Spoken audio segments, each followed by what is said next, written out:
Boa noite de novo.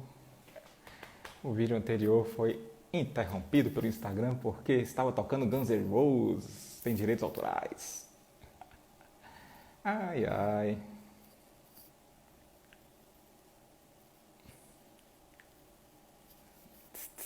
Instagram. Caso sério de amor com o Cristiano. Vamos fixar aqui o tema.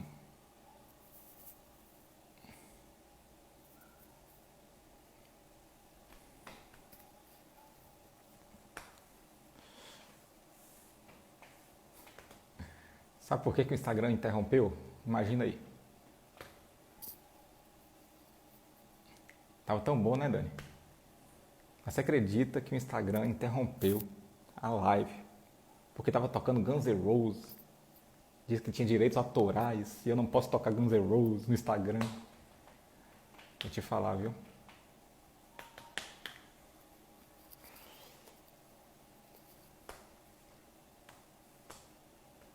A minha filha me indicou hoje essa música. Papai, bota essa música hoje pra começar a live. Botei a música, o Instagram veio e... Quer que eu pague direitos autorais pra Guns N' Roses? Eles são tão pobres, né? Meus amores, hoje vamos falar sobre humanidade, humildade e imunidade. Deixa eu ver aqui se nosso amigo Wilson Ayub já entrou novamente para poder adicionar ele aqui na sala. Ainda não.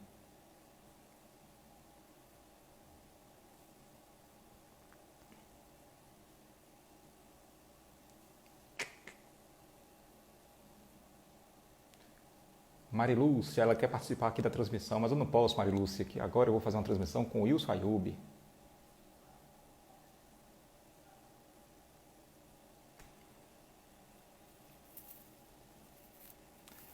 Carla Antunes, sugestão, palestra sobre espiritismo e espiritualista. Anotado, Carla.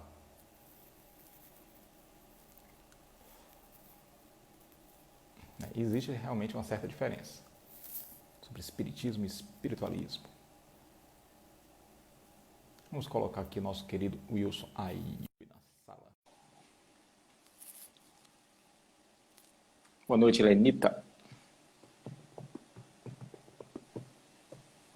Meu querido Wilson Ayub. Ei, tudo bem, Cristiano? Grande em todos os sentidos. Não está cabendo nem na tela aqui, né? Como é que você tudo está? Tudo bem com vocês? Graças a Deus, tudo bem. Rapaz, botei Guns N' Roses aqui, bonito, tocando. Todo dia a gente começa com a música, né? Aí o Instagram interrompeu falando que tem direitos autorais. Eles são tão pobres, né? Eles precisam do direito autoral de Cristiano aqui. Olha só, gente. Aí eu tive que iniciar a live de novo. Ok. Como é Não, que você tudo tá? bem. Tudo bem, tranquilo. Que bom. Queria dar boas-vindas aqui aos nossos amigos. Agora que o Wilson entrou, o Instagram agora está notificando os amigos de Wilson Ayub. Então, vamos esperar uns minutinhos. Dá tempo aqui, ó. Entrou o Ricardo Ayub, deve ser seu parente, né? Ricardo, pai, primo Lídia Cunha Lopes, não sei se você conhece, tá aí também. Essa não. Essa me largou, você sabe, né? Agora quer ficar só com o neto, né? É, fiquei sabendo. Cecília Borges Cunha. Cecília. Opa, então a plateia de elite, hein? Mimoso do Sul vai estar em peso aqui hoje, você sabe. Mimoso presente, né? Luzenira de Aracaju. Beijo pro pessoal de Aracaju. Pessoal de Sergipe em geral.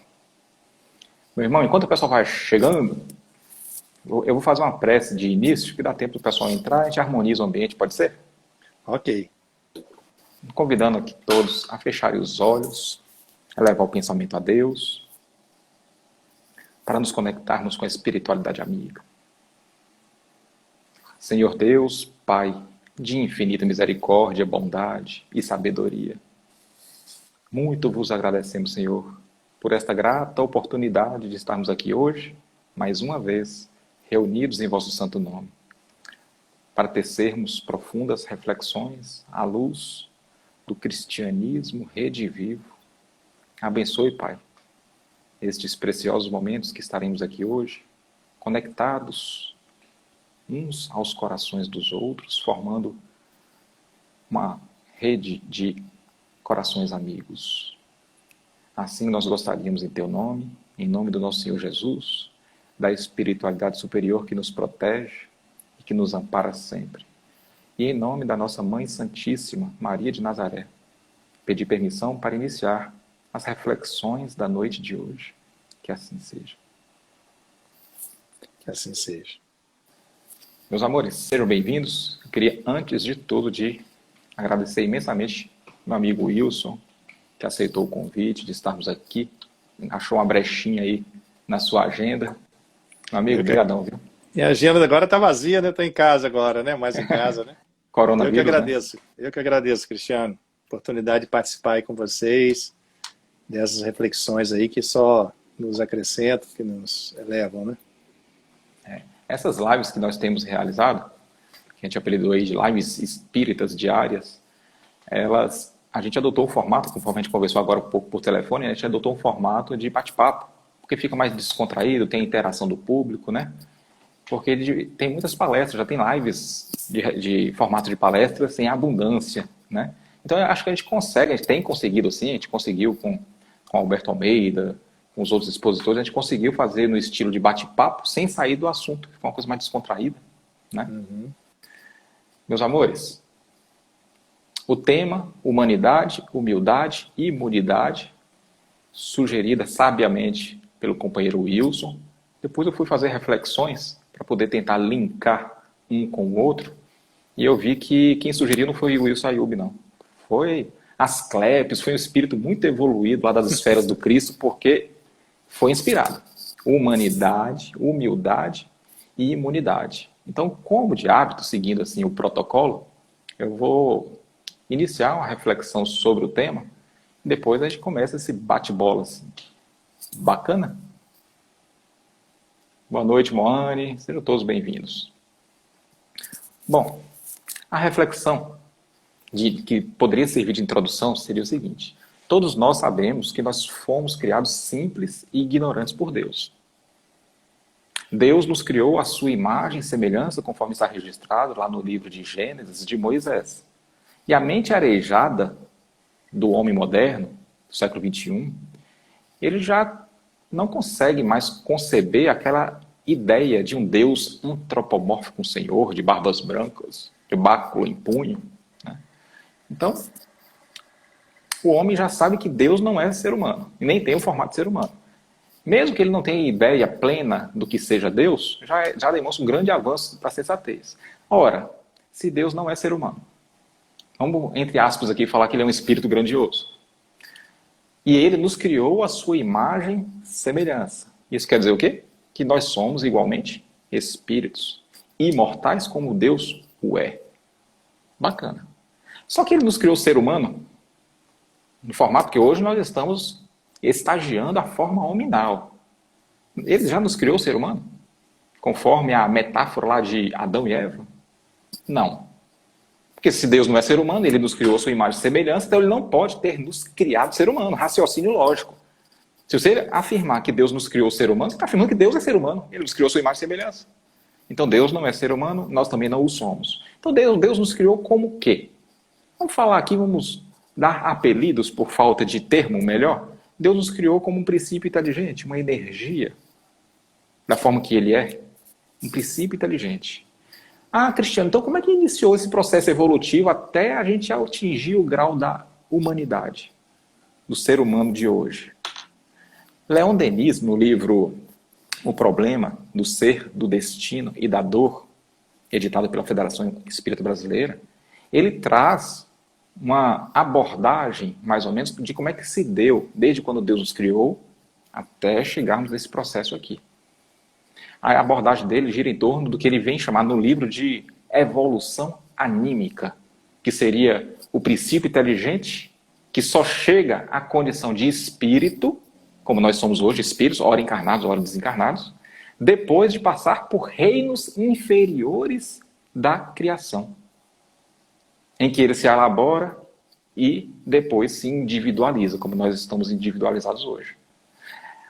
Tem uma frase que atribui muito a Leon Denis, mas que não é de Leon Denis. Foi uma modificação que fizeram da frase, não sei porquê, onde diz que a alma dorme na pedra, sonha no vegetal, agita-se no animal e acorda do homem. Essa frase é uma frase muito famosa, atribuída a Leon Denis, mas quem vai estudar não vai encontrar essa frase de Leon Denis em uma obra, até porque ela nunca existiu. O que está na obra, O Problema do Ser, no Destino e da Dor, que explica esse processo evolutivo até a gente chegar na fase hominal, é: na planta, Leon Denis, na planta a inteligência dormita, no animal sonha, só no homem acorda, conhece-se, possui-se e torna-se consistente. A partir daí, ainda segundo Leon Denis, o progresso, de alguma sorte fatal, nas formas inferiores da natureza, só se pode realizar pelo acordo da vontade humana e com as leis eternas, ou seja, com as leis de Deus. Não existe progresso só com a nossa vontade, nem existe progresso sem as leis de Deus atuando. Tem que ter os dois trabalhando juntos. Então, nesse processo evolutivo onde nós passamos pelos reinos inferiores da criação, mineral, vegetal, o reino animal, até se alcançar o reino hominal, onde nós estamos hoje, é óbvio que demoraram muito. Segundo André Luiz, demorou 1,5 bilhão de anos, é muito tempo, até a gente atingir esse tempo, esse estágio que nós nos encontramos hoje, que é a fase hominal. Bacana. É a última fase do nosso processo evolutivo? Não, porque tem mais fases ainda pela frente. Tem a fase angelical, crístico. Você lembra do livro Obreiros da Vida Eterna, onde eles, os espíritos, lá no plano espiritual, materializaram o ambiente para descer Asclépios, um espírito de alta envergadura, que respondia só através de pergaminhos? Depois, André Luiz perguntou: esse espírito aí já está mais ou menos no mesmo degrau que o Cristo? E Cornélios, que estava orientando André Luiz, deu uma risada e falou: não, ele é muito mais evoluído que a gente, mas ele está ligado à Terra, que é um planeta atrasado. E explicou ainda os processos evolutivos do espírito. Quem habita a Terra sonha um dia em estagiar em Júpiter, que é o planeta mais evoluído do nosso sistema solar. Quem habita em Júpiter sonha em participar da administração do nosso sistema solar. Quem está lá no condomínio do Sol sonha um dia em administrar a constelação de Hércules. Quem está na constelação de Hércules vai subir até administrar a galáxia, fazer parte da administração da galáxia. Então você vê que existe ainda muito terreno a se galgar. A fase hominal, aqui atrás, a gente adquiriu há pouco tempo aí o individualismo. Depois que a gente chegou no reino hominal, formato de homem, espírito, até o reino angelical, que é onde o espírito não precisa mais reencarnar, o que a gente chama aí vulgarmente de anjos, nós estamos mais ou menos aonde? Mais perto da origem animal ou mais perto da origem angelical? Nessa linha evolutiva, no atual estágio em que nós nos encontramos, que é o estágio hominal, nós estamos mais próximos da origem ou nós estamos mais próximos da linha de chegada? Da linha de partida ou da linha de chegada? Pela qualidade, pela natureza dos nossos instintos, muito primitivos ainda, a gente pode afirmar isso sem muita chance de erro, que nós estamos muito mais próximos do ponto de partida. Por quê? Porque a matéria fala mais alto. A conduta primitiva, ela se expressa mais no dia a dia. Muito mais do que a conduta angelical. Então, você pensa, por que eu fiz toda essa introdução? Para a gente perceber que nós estamos em fase de nos humanizarmos. Porque nós estamos ainda muito próximos da animalidade. Então, quando o Wilson sugeriu esse tema, humanidade, eu, pelo menos, vejo que humanidade é sinônimo de processo evolutivo, construção de angelitude, aprender a ser humano, aprender a se comportar e se portar como ser humano, e não mais como criatura primitiva, próxima à animalidade. Então, você pega aí, humanidade, a construção para que a gente aprenda a ser humano. Até a gente chegar na linha do meio, gente, a gente está em fase ainda de ser humano. A gente poderia dizer assim. Da linha do meio para frente, a gente está aí na fase de construir a angelitude, de aprender a ser anjo, de um dia para um dia não precisar mais reencarnar. Só que como é que funciona essa fase aí de construção de ser humano, que seria a humanidade? Primeiro de tudo, reconhecer a nossa própria ignorância, que aí é que entra a humildade. O Wilson sugeriu humanidade, humildade. Aí tem gente que não sabe o significado real de humildade, faz confusão. Aquele que se faz menor, que se faz pequeno, para ajudar o próximo, essa pessoa não pode ser chamada de humilde. Pode ser chamada de pessoa simples. Tem gente que confunde. Jesus foi o espírito mais humilde que reencarnou na Terra porque ele nasceu numa manjedoura, filho de carpinteiro. Não. Jesus deu exemplo de simplicidade. Ele deu exemplo de humildade também, que a gente vai falar depois. Mas ser simples, se conduzir, se portar de forma simples, sem se esbanjar, isso é sinônimo de simplicidade. Não fazer propaganda das próprias virtudes. Muita gente fala que é humilde. Nossa, ele é tão humilde. Ele não faz propaganda das próprias virtudes. Isso é modéstia. Não pode se confundir humildade com simplicidade, nem humildade com modéstia. Ah, Cristiano, eu achei que humildade era simplicidade. A pessoa se portar de forma simples, se fazer menor para ajudar o próximo. Isso não é. Eu achei que humildade era não falar das próprias virtudes. Então isso não é humildade? Também não. Então o que é humildade? Humildade é reconhecer a própria pequenez. Quer ver um exemplo de pessoa verdadeiramente humilde? Sócrates. À sua época, as pessoas falavam que ele era sábio. E ele se incomodava muito com esse título de sábio. O que ele fez? Ele foi na cidade de Delfos, na antiga Grécia, para conversar com um oráculo que residia num templo que foi erguido em homenagem ao deus Apolo, o patrono da sabedoria grega. Quando ele lá chegou, tinha escrito no portal: conhece-te a ti mesmo e conhecerás assim toda a vida e todo o universo.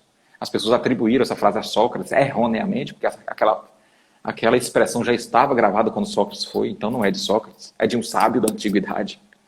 Sócrates tirou o telefone, né, bateu foto ali e jogou no Instagram e ficou conhecido como se fosse de Sócrates, mas não foi. Ele entrou no templo, sentou diante do oráculo e o oráculo naturalmente perguntou: pois não, o que você quer? É que as pessoas falam que eu sou sábio. E eu sei, isso me incomoda. E o oráculo perguntou: e o que você sabe?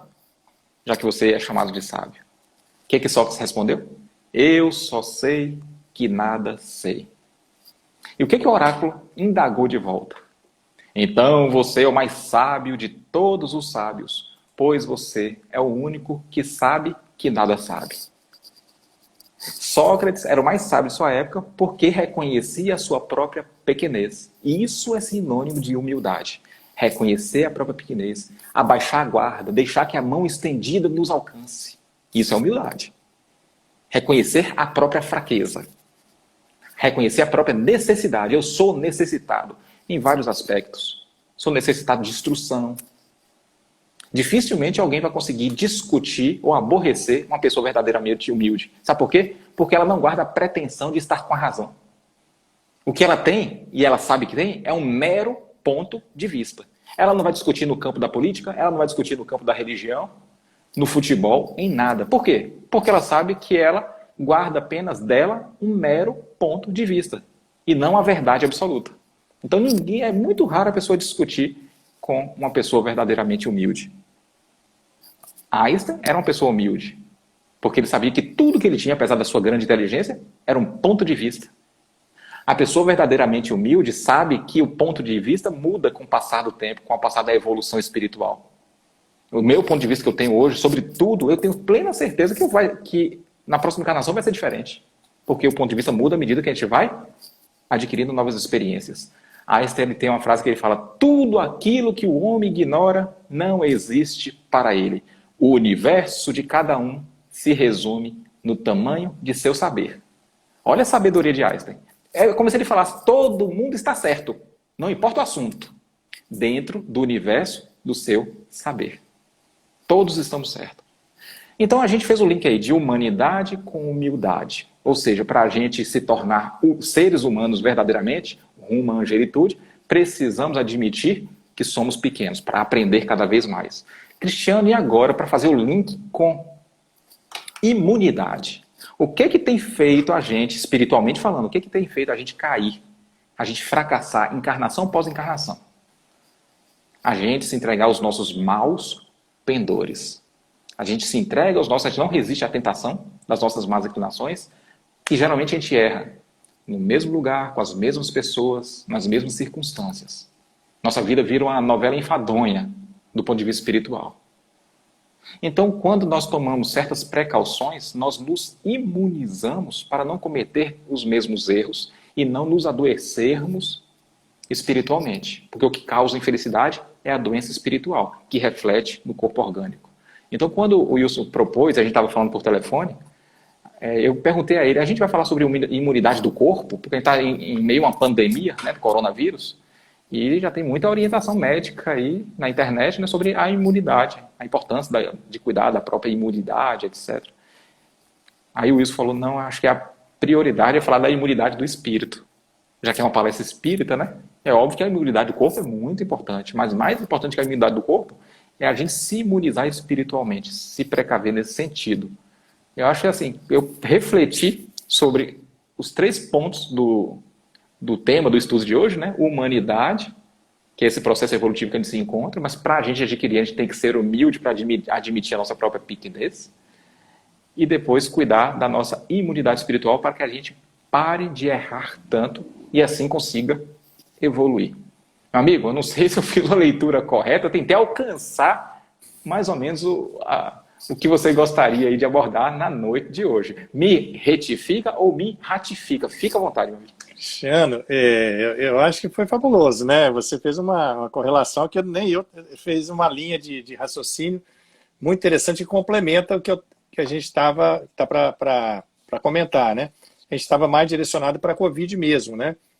Esse tempo Tem problema, vamos entrar na moderno Covid que a gente também. está, né? Aqui é bate-papo. Essa página que a gente está agora da humanidade, né? Falei tanto que vou até beber minha Coca-Cola agora. Eu odeio Coca. Quem está aí me conhece sabe que eu odeio Coca-Cola.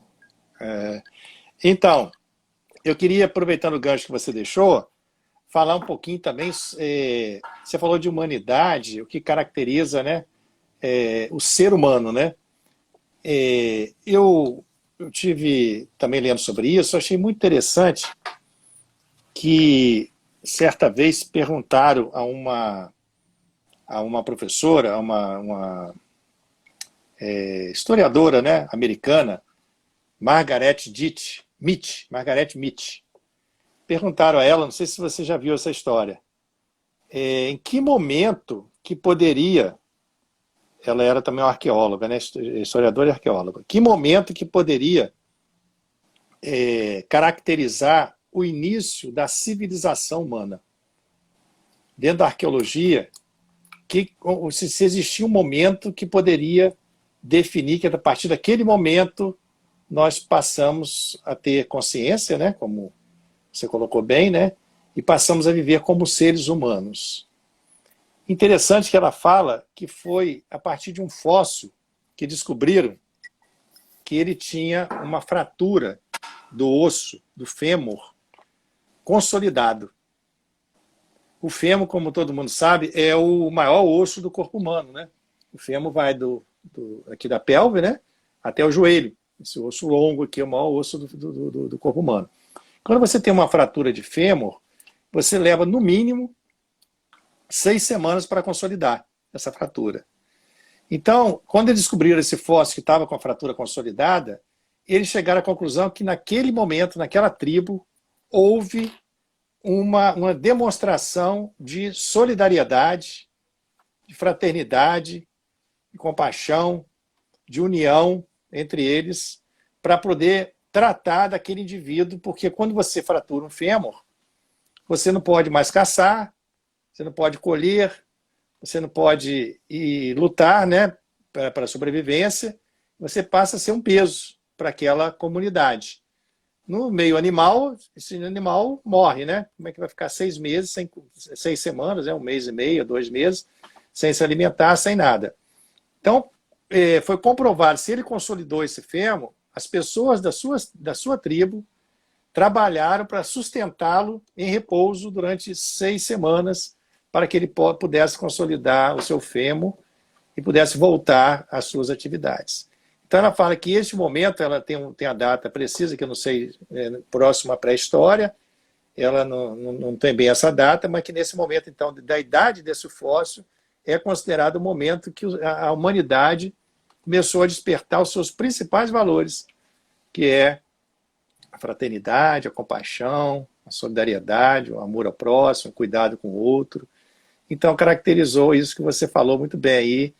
Nós entramos na era, na época do ser humano, né? Como humanos que somos.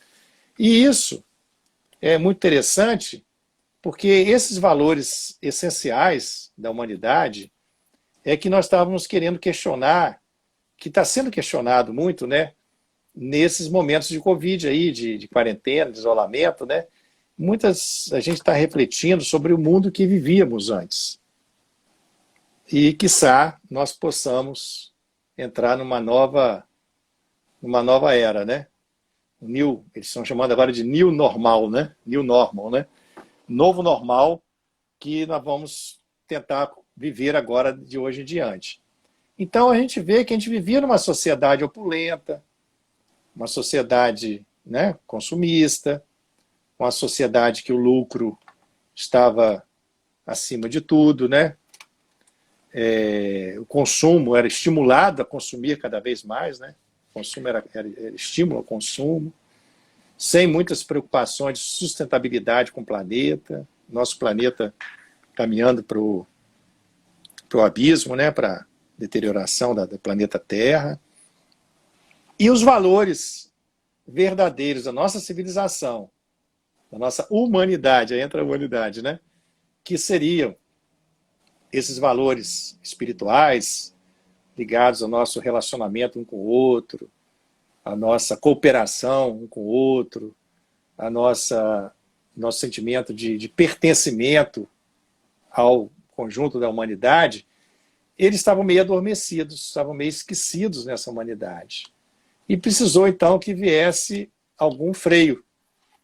E quis a divindade, a misericórdia divina, que viesse esse freio, que foi um elemento, um vírus, que nem é considerado um ser vivo, né?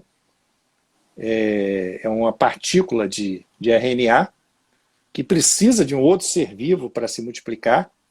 Precisa de hospedeiro, né? Precisa de hospedeiro, ou seja, quando ele está provocando todo esse estrago, está provocando, ele está tentando sobreviver. Ele não está querendo fazer o mal para a gente, não. Ele está querendo sobreviver. Ele procura um hospedeiro, multiplica, joga o material genético naquele hospedeiro, a célula multiplica, fabrica mais vírus, ele vai se multiplicando e vai conseguindo sobreviver. Como ele não é ser vivo, a gente poderia falar que ele está tentando se permanecer, né? Tentar sobreviver, se ele não tem vida, né? Ele está tentando se permanecer de alguma forma. Para ele se permanecer, tem uma vida... É uma coisa muito mais ligada à lei da natureza. É uma vida provisória, né? Inteligente. É uma vida provisória que ele tem. Né? Porque essa discussão de ser vivo é uma discussão que existe. Né? Uns consideram vivo, ele está na borderline, né? Porque ele não tem... Porque a definição de vida seria a pessoa, o ser que pudesse se multiplicar, se perpetuar, e pudesse também, tivesse um metabolismo próprio, se alimentar e tudo mais. Então ele não tem essa capacidade, por isso não é considerado ser vivo. E então veio esse vírus que aí entra também a humildade, ele nos deu esse nocaute, né? Esse impacto, né, que a sociedade nossa impactou, fomos obrigados a parar, né, para o mundo todo, né? Uma situação inusitada, e poucos, acho que já viram isso, né? Talvez só quem conviveu na epidemia da gripe espanhola, mas foi em 1918, quer dizer, acho que poucos aí que estão... Ninguém vivo vai se lembrar disso. E ele conseguiu, então, parar o mundo e fazer com que nós voltássemos para a nossa casa. E disse, Emmanuel fala que o externo, o exterior, reflete o interior. Então, esse voltar para casa é muito emblemático, né? É no sentido daí nós retornarmos mesmo para a nossa intimidade, para a nossa essência, né, divina, que você falou muito bem aí, nosso princípio inteligente, que agora já é um espírito, né, com a sua evolução, e podemos dar um tempo, foi uma pausa, né, foi apertada a pausa no nosso planeta, para nós, então, contactarmos com esse ser que estava muito distante, né, dos nossos clamores internos, nossas demandas interiores.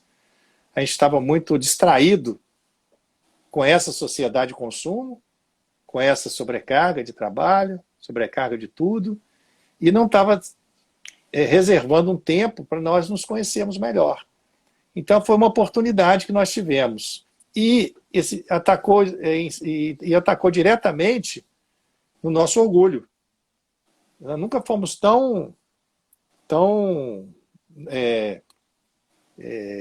choque, né, com o nosso orgulho, como houve nessa situação. O mundo, você vê os grandes empresários, os governantes, né, os grandes tubarões do mundo se esperneando, americanos super armados, com, né, armamentos ultramodernos, tecnologias ultramodernas, e tiveram que ceder de joelhos perante essa estrutura que surgiu no nosso planeta.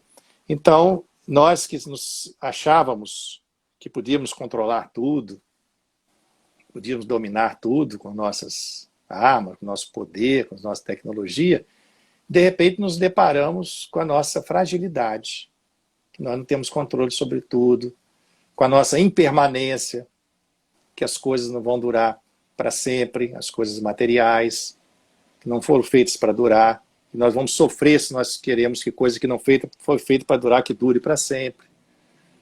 Trabalhar a nossa usura, a nossa ganância. Outro dia eu ouvi alguém falando, achei muito interessante, a nossa usura em todos os aspectos. A gente fala em usura, lembra da usura material, né? De você querer amealhar recursos, cada vez mais, né? Bens materiais, é um tipo de usura. Mas tem uma usura que é muito pior do que essa, que é a usura do seu ego, a usura do seu eu. Você não quer se doar para ninguém, você não quer se interagir com ninguém, você não reparte com ninguém aquilo que você é. Você fica recluso só, querendo só amealhar conhecimento, amealhar experiência, mas só para você, sem fazer o que o Evangelho sempre nos recomendou, que é compartilhar isso com o outro. Então essa sociedade foi ferida no seu orgulho. E nós vamos ver na pergunta 738 do Livro dos Espíritos, que ele fala exatamente isso. Na 737 ele fala sobre os flagelos destruidores. Os flagelos destruidores são elementos que a misericórdia divina se utiliza para apressar o nosso desenvolvimento da Terra, né? Coisas que essas reflexões que nós estamos fazendo agora, de olhar mais por essencial, aquilo que vale a pena, aquilo que é importante para nós agora, nós estamos vendo que tem coisas aí, quantas coisas que a gente podia abrir mão. Hoje mesmo encontrei com um amigo, ele falando que agora mudou a vida dele, e ele fez uma reflexão, ele pensou, que eu tenho que só serve para mim, que não serve para os outros? Aí eu falei, e aí? Tudo que eu tinha servia tudo para mim, pouco aquilo que eu tinha era para o todo, para os outros. E eu vou mudar agora daqui em diante. Eu achei essa reflexão muito bacana. Aquilo que você tem, que seja de utilidade pública, vamos dizer assim, utilidade geral, né? Que se você tem conhecimento, você reparte isso com os outros, né? É a divisão dos pães, né? Se você tem bens materiais, reparte isso com os outros. Se você tem experiência, conhecimento, reparte isso com os outros. Então, se você sabe alguma coisa, ensina para alguém. Então, esse partilhar é muito importante. Então, nós fomos atingidos nesse orgulho, e isso fez com que a gente reconhecesse a nossa fragilidade, como você falou. E na pergunta 737, Kardec fala dos flagelos destruidores que apressa isso. Nós estamos vendo que está sendo apressado. E na 738, pergunta, então, se existem outros meios da misericórdia divina estimular nosso desenvolvimento. E eles respondem, os espíritos, né, que de fato Deus nos deu o conhecimento do bem e do mal, para que nós aprendêssemos com isso. Só que nós nos relaxamos, nós nos descuidamos disso. Então ele complementa, aí faz-se necessário castigar o seu... Ele usa o termo castigar, um termo pesado, né? Castigar o seu orgulho para que ele reconheça a sua fragilidade. Então é mais ou menos isso que a gente queria falar, que você também comentou aí.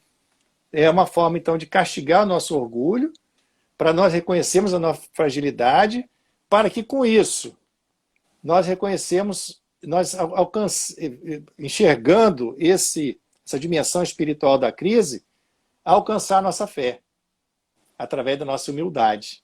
É exatamente isso que o Livro dos Espíritos fala, que a fé é a confiança de alcançar um objetivo. E ela se alia à humildade, porque aquele que a tem, a humildade, deposita mais confiança em Deus do que em si mesmo, como você falou. Não é? Ele se sente um instrumento nas mãos de Deus. Ele reconhece a sua fragilidade, a sua pequenez, mas ao mesmo tempo, pela pequenez, pela sua limitação, quando ele está desconectado com o Pai, quando ele está afastado do Pai, como o filho pródigo chegou até na sua miséria absoluta. Mas, ao mesmo tempo, ele reconhece a sua grandeza quando ele se reconhece herdeiro, filho de Deus, herdeiro de todas as virtudes divinas. Quando ele se reconecta ao Pai, como o filho pródigo se reconecta e passa a viver de novo na gleba do Pai, na seara do Pai. Então, humildade seria essa condição, como você falou muito bem, de você, ao mesmo tempo, não se sentir pequeno, mas não se sentir fraco, mas se sentir fortalecido pela conexão sua com a fonte infinita de poder. Então você tem esse poder infinito, de acordo com a sua capacidade de se conectar a essa fonte divina, que é esse Deus que está conectado a nós. E o que limita essa conexão é o nosso despertar da nossa humanidade, do nosso amor. Quanto mais nós estivermos em sintonia com as ondas curtas de alto poder de penetração do amor, mais nós vamos nos conectar com esta fonte divina e absorver dela, por sintonia, todo o amor, toda a luz, toda a beleza, todo o poder do universo. Por isso que Deus falou, Jesus falou, que nós somos capazes de fazer tudo aquilo que Ele fez e muito mais. Que vós sois deuses, brilha a vossa luz. Essa capacidade que nós podemos desenvolver, essa fé que é capaz de remover montanhas, desde que nós nos conectemos a Deus. Então, a humildade é o fator que vai nos levar à fé. E a fé é o elemento mais importante dos momentos que nós estamos passando aqui hoje. Por quê? Esse momento que nós perdemos o controle das coisas, nós nos sentimos fragilizados, inseguros, medo, né? Medo da própria sobrevivência. Isso traz o que para nós? Sentimentos de insegurança, sentimentos de medo, que vai trazer vai trazer o quê? Ansiedade, medo, até síndrome do pânico. Alguns estão entrando em síndrome do pânico. E como é que nós vamos combater isso? Jesus deu o caminho. Não vos turbe o vosso coração. Credes em Deus, credes também em mim. Ou seja, tenhamos fé. E a fé nasce dessa humildade. E essa humildade, nós reconhecemos a nossa pequenez, mas nós reconhecemos que nós, ao nos aliarmos a Deus, ao confiarmos nele, essa confiança é fundamental, ao nos entregarmos a ele, né, nós poderemos superar todas essas dificuldades e sairmos crescidos, sairmos melhorados desta crise. Então, eu falei da humanidade, falei da humildade. E eu teria que falar agora, talvez uns 5 minutinhos, da imunidade. Que a nossa imunidade, mesmo a imunidade orgânica do nosso corpo, você falou muito bem da imunidade espiritual, né? De nós nos vigiarmos, nós nos resguardar, mantermos vigilantes, né? Para nós nos imunes à influência de pensamentos negativos. Mas a própria imunidade do nosso corpo físico, ela sofre interferência direta do nosso pensamento, dos nossos sentimentos. Isso aí a gente vai ver em vários livros. Tem um livro da codificação, né? Tem um livro Falando a Terra, de Joaquim Murtinho. Ele fala que o Evangelho de Jesus é o maior tratado de imunidade de todos os tempos. Ele fala exatamente isso. Emmanuel fala também uma frase interessante, que ele fala que a depressão ela acomete a mitose celular. Mitose é a multiplicação da célula. E nós sabemos que as células que mais se multiplicam são as células do sangue, né? Da nossa imunidade. E ele fala, então, que a mitose interfere a depressão, quando cai energia, interfere na mitose, que pode acarretar problemas de câncer e problemas imunológicos, alterando a nossa imunologia. E aí a gente vai ver também no livro, tem até eu fiz uma colinha aqui, no livro Evolução em Dois Mundos, quando André Luiz nos coloca: amparo aos outros cria amparo a nós próprios. Motivo porque os princípios de Jesus, desterrando de nós a animalidade, olha aí a humanidade, e o orgulho, a vaidade e a cobiça, e exortando-nos à simplicidade e à humildade, à fraternidade sem limites e ao perdão, estabelecem, quando observados, a imunologia perfeita em nossa vida interior, fortalecendo-nos o poder da mente na autodefensiva contra todos os elementos destruidores e degradantes que nos cercam. Então, nós vemos que tem trabalhos científicos, estudos científicos, demonstrando, a gente vê que o Covid, tem pessoas que têm uma simples tosse, às vezes não tem nada, uma febrezinha discreta, e às vezes não tem nada. 80% dos contaminados, sintomas frustros, só ficam na fase 1. 15% chegam na fase 2, que é a fase pulmonar. E 5% chegam na fase 3, que é a fase da reação inflamatória brutal que dá. E essa reação inflamatória, por isso que me despertou muito esse estudo, ela é decorrente da nossa imunidade. É o próprio organismo que libera, a gente chama de tempestade de citocinas, de substâncias inflamatórias, que levam o indivíduo ao óbito. Então, é nós mesmos, a reação nossa ao vírus é que nos leva ao óbito. O vírus mesmo provoca pouca coisa. E por que uns desenvolvem essa reação violenta e outros não tem nada, absolutamente nada? E aí é o que você fala, que existem doentes e não doenças. Ou seja, a mesma doença, que é a Covid, o vírus, o coronavírus, em é um doente grave e o outro é um doente, nem fica doente, né? Às vezes 80% nem fica doente. Por que isso? Agora, a ciência não descobriu ainda o que faz um indivíduo se comportar mal ou outro se comportar bem.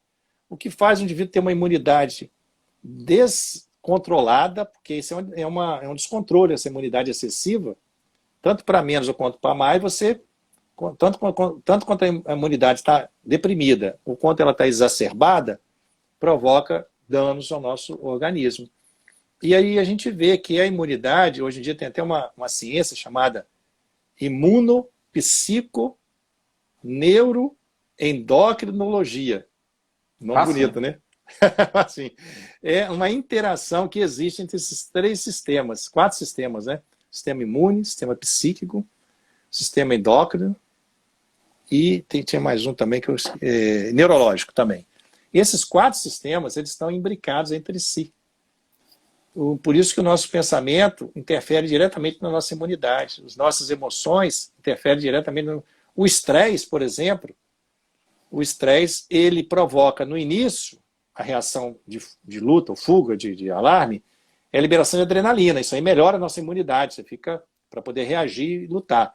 Mas o estresse crônico, aquele indivíduo que sofre cronicamente, aquele desgaste, o chefe ali oprimindo, desgaste de um casamento mal sucedido, complicado, é aquilo ali, aquele estresse crônico começa a liberar não só adrenalina, como corticoide. E o corticoide, ele é imunossupressor, que pode acarreta aumento da infecção. E tem trabalhos, por exemplo, de vírus que têm maior espiritualidade, eles dosaram substâncias inflamatórias nele e viram que diminui a quantidade de interleucina 6, que é uma substância inflamatória. Tem um trabalho interessante que pegaram um grupo de estudantes e botaram para assistir filmes amorosos, filme de Madre Teresa fazendo caridade, e pegaram um grupo de estudantes vendo filme de sangue, violência. Depois dosaram IgA na saliva, que é a imunoglobulina A. E aqueles que viram filmes elevados, com sentimentos bons, aumentaram a IgA na saliva imediatamente.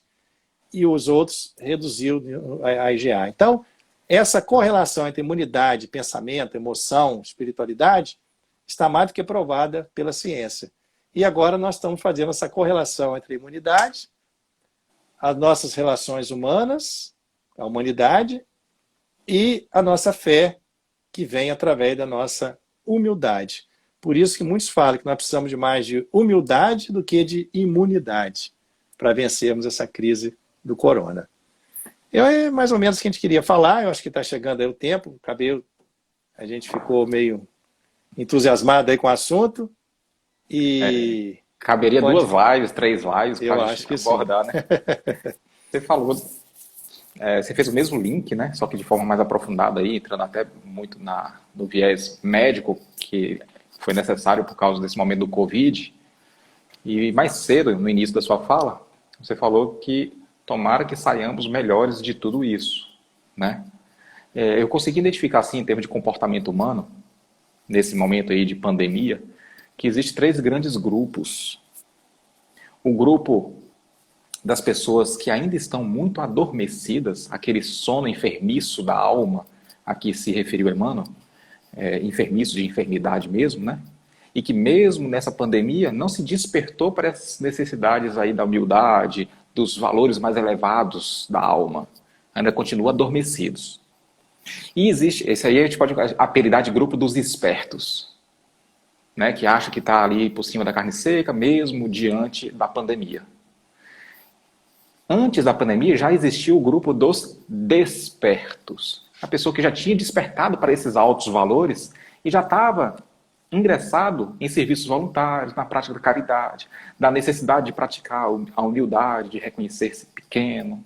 Esses mesmos valores que a humanidade está sendo convidada a refletir hoje, existia um pequeno grupo dos despertos. Então a gente vê um grupo em um polo dos despertos, um outro grupo em outro polo dos espertos, e um grupo que não se definiu ainda, que está ali na zona do meio. Vamos falar assim, seriam os mornos. A quem que os mornos vai seguir? A qual corrente? Ao grupo dos espertos ou ao grupo dos despertos? Porque a gente sabe que a palavra convence, mas o exemplo arrasta. E as pessoas são sugestíveis, são sugestionadas o tempo todo. Nesse momento, as pessoas que não se definiram ainda, que antes estavam entregues aos desejos mesquinhos da carne e da matéria, que está sendo convidado agora a fazer reflexões diante desse momento de pandemia, de confinamento forçado, vai sair daqui e seguir a corrente do grupo dos espertos ou do grupo dos despertos, que já se despertaram para os valores mais elevados da alma? Porque, como a gente está metaforicamente aí na separação do joio do trigo, naquele momento apocalíptico, entre aspas, né? A Terra adentrando para o mundo de categoria de regeneração, eu acho que isso que está acontecendo, previsto por Jesus, no mundo ouvireis falar de guerra, de rumor de guerras, isso que está acontecendo agora nessa pandemia, seria uma forma de acelerar o processo da definição de qual cesto nós entraremos. Porque não é Deus que pega a criatura e coloca no cesto do joio ou no cesto do trigo. Somos nós que, pela qualidade dos nossos sentimentos, que reflete na nossa conduta, nos encaminharemos para o cesto do joio ou nos encaminharemos para o cesto do trigo. Nós. Então, esse momento de pandemia é a hora da nossa definição. Vou para o grupo dos espertos e continuar adormecido, aquele sono enfermiço da alma que se referiu a Emmanuel, que é muito mais fácil, porque é só eu seguir a minha tendência, da minha má inclinação, ou eu vou fazer um enorme esforço para manter-me desperto, porque eu estou em processo de despertamento. Agora eu estou ouvindo, com 2000 anos de atraso, o apelo de Paulo, quando disse: desperta tu que dormes, levanta-te dentre os mortos, que o Cristo te esclarecerá. Agora, enfim, eu estou ouvindo, estou começando a me despertar. Como eu sei que eu estou na separação aí do joio e do trigo, seria mais racional que eu me esforçasse, porque demanda muito esforço, por causa da minha idade espiritual, me esforçasse para seguir a turma dos despertos. Emmanuel, no livro Vinha de Luz, ele diz que é preciso ter muita força de vontade, olha só, para não nos perdermos indefinidamente na sombra dos impulsos primitivistas. Porque é muito fácil, na nossa idade espiritual, no degrau evolutivo que a gente se encontra, é muito fácil a gente se perder na sombra dos impulsos primitivistas, porque a gente está muito mais perto da linha de partida do que da linha de chegada. Muito mais próximo da animalidade do que da angelitude. Então existe sim um certo esforço da nossa parte para poder seguir a turma dos despertos. E assim, de alguma sorte, adentrar, pela primeira vez na nossa trajetória evolutiva, pela primeira vez, adentrar o cesto do trigo. E não, de novo, o cesto do joio. Eu acho que vale a pena esse esforço. Jesus, ele coloca isso de forma tão urgente, quando ele fala 2000 anos, está em Lucas, onde ele diz que orai, fazer prece. Orai para que a vossa fuga, a fuga do estado de latência, do estado de sonolência, para o estado do desperto, orai para que a vossa fuga não aconteça no inverno, nem no sábado. Você percebe que Jesus, ele divide a nossa encarnação. Olha o olhar de Jesus para a atualidade. 2000 anos atrás, tá? Ele dividiu nossa encarnação em 4 estações. Primavera, verão, outono e inverno. E em 7 dias da semana. E olha o apelo que Jesus faz. Orai para que a vossa fuga do estado de sonolência para o estado de criatura desperta não aconteça no inverno. O que Jesus queria dizer? Emmanuel, tentando explicar Jesus, interpretar, ele fala o seguinte, que a gente precisa aproveitar a primavera da mocidade, o verão das forças físicas e o outono das reflexões, antes que chegue o inevitável inverno da velhice ou da falta das forças físicas. Então Jesus faz um apelo a orar para que a vossa fuga aconteça, não aconteça no inverno. Aproveite a primavera da mocidade. Aproveite o verão das forças físicas. Aproveite o outono das reflexões, antes que chegue o inevitável inverno da velhice ou da impossibilidade física. Enquanto tem a luz, né? Caminhar enquanto tem a luz. Vamos interpretar como luz aqui as ferramentas ainda em bom estado de conservação, onde eu posso usá-las. Saúde, hora vazia, recursos materiais. Não esperar chegar no sábado, que é o último dia da semana, se você pode fazer na segunda. É um convite de Jesus ao despertamento. Meu amigo, eu acho que não aparece o relógio para você aí, só aparece para mim. O Instagram, ele é um pouco criterioso. Negócio de tempo, ele corta faltando 2 minutos. Tá com 52 minutos e meio. Eu sempre encerro assim com 56, porque eu já tive a má sorte de ele me encerrar com os 3 minutos de antecedência. Mas aí dá tempo de fazer as reflexões finais, obviamente, os agradecimentos. Eu só queria aproveitar esse gancho de despertar e falar de uma emoção, de uma virtude muito importante, que é a esperança, né? Que mesmo aqueles que estão no momento de despertar agora, que tenham essa esperança de que nunca é tarde, né? Que Deus está sempre a nos esperar, né? De braços abertos, sem nos julgar, sem o nosso passado, mesmo que tenhamos ficado sonolentos, distraídos durante esse período, mas que agora a gente está sentindo essa necessidade de nos aproximar dele, que ele está sempre esperando a curva da estrada, né, como fez com o filho pródigo, né, sem perguntar o que nós fizemos da vida, mas só nos aceitando, nos levantando e caminhando junto com a gente. Então, essa esperança que vem da fé, acreditamos que nós temos um futuro de luz, que isso tudo vai passar, né, como disse Chico, né, e que tudo isso aí que está se passando é para o nosso crescimento, para um bem maior da humanidade, e essa esperança de que nós somos amados por Deus. Nós somos amados por Deus em qualquer momento da nossa vida. É hora, mesmo que seja no inverno, no sábado, não é isso? É momento de nos despertar e ele vai estar nos... Agora, é claro que esse alerta é quando nós estamos a caminho, né? E nós estamos a caminho. Claro que esse exame, como o Emmanuel fala, que nós estamos no momento de aferição de valores, né?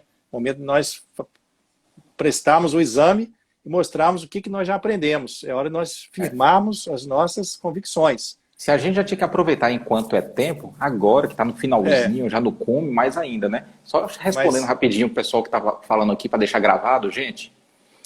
todas as lives ficam gravadas no meu IGTV, aqui no Instagram. E eu criei hoje uma página, um canal no YouTube chamado TV Lives Espíritas, que eu vou colocar ao ar hoje à noite ou amanhã, onde eu vou jogar todas essas lives lá no YouTube, caso a pessoa queira assistir na Smart TV depois, né? Então, eu queria deixar lá gravado. Eu tô olhando pro relógio aqui, isso dá uma angústia, gente, vocês não têm noção, não. 55 minutos, e o Instagram já me cortou na semana passada com 56. Eu tenho medo de cortar a gente, por isso que eu faço esses cortes aqui de vez em quando. Olha só, queria agradecer a todos vocês, não conseguimos ler todos os comentários, né, Wilson? Você viu que os comentários ficaram aí. Tinha gente que até pediu para tirar os comentários, mas não, eu gosto de deixar porque é uma forma de interagir com o pessoal. Tem gente que comenta, igual comentou agora, para deixar a live gravada e tal, né? Lídia, meu amor, beijo. Saudações vascaínas, só para provocar ela. Deus abençoe vocês, Cristiano, todos que estiveram aqui. Pode falar. eu posso mandar um abraço? Claro, obviamente. Queria mandar um abraço pro meu pai e minha mãe, que está lá em Muqui assistindo, minha mãe com tá 92 anos. Como é o nome dela? É Lígia, né, que está aí, né? Com Lígia? Janete, eles estão assistindo o vídeo, meus parentes também do Rio. Família do Rio também do meu pai. Queria mandar um abraço aí. Minha mãe sempre é presente. Hoje ela não apareceu, não sei por quê. Deve ser o frio. Tá muito frio. Bruninha, manda um beijo pro Rafa, o pessoal de Vitória da Conquista. Manda um beijão para todo mundo aí. Gratidão. Antes de a live de o Instagram me interromper, vou dar só os recadinhos aqui das próximas lives. Na quinta-feira, às 18 horas, anota aí na sua agenda, Carlos Vereza dispensa a apresentação, né? Ator da Globo, espírita. Ele vai estar abordando aqui sobre o papel do homem de bem no caos atual. Foi um tema que eu sugeri que ele aceitou, que eu vejo que ele é bem atuante aí nesse meio político. Depois, na quinta... Oi, pode falar. Pode falar, não pode falar. Na quinta-feira ainda, às 20 horas, Marco Leite, diretor da Federação Espírita Brasileira, a gente vai estar falando sobre sexualidade, sobre a ótica espiritual. Depois, na sexta-feira, o Afonso Chaga, psicólogo, conhecido aí na área do NEP, a gente vai conversar sobre Tome a Sua Cruz e Siga-me. Depois, no sábado, às 18 horas, Geraldo Campetti, o vice-presidente da federação, a gente vai estar aqui juntinho para poder falar sobre o tema Não tenhais medo, é preciso que essas coisas aconteçam. Uma frase de Jesus Cristo. E no sábado ainda, a Lê de Paula, às 20 horas. A gente vai falar sobre sono e sugestão oculta. Dá os seus abraços finais. Muito bem. Não, o abraço final é para o seu Erlito aí, que apareceu aí, pai da Luciana, também que está assistindo a gente, e para minha querida esposa, né? Não tão distante, por causa do corona, eu estou trabalhando como médico, e ela está junto com o netinho lá, mas está com muita saudade, a gente manda um abração e um beijo. Quando isso tudo passar, vou à Vitória, né, normalizar as palestras, vou ficar hospedado na sua casa de novo para poder botar o papo em dia. É isso aí, muito bom, vai ser muito bem recebido. Saudade dos nossos papos noturnos. Muito bom, vamos marcar.